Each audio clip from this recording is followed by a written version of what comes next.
চোখে হঠাৎ করে কাল বৈশাখী,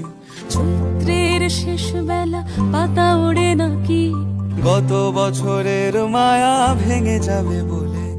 রাজপথ ভেসে গেছে অচেনা কাজলে, দু চোখে হঠাৎ করে কাল বৈশাখী,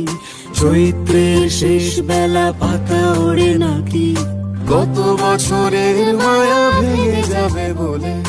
রাজপথ ভেসে গেছে অচেনা কাজলে, তুমিও অঝরে তাকে শুধু ভালোবেসো। এসো হে বৈশাখ এসো, এসো, এসো হে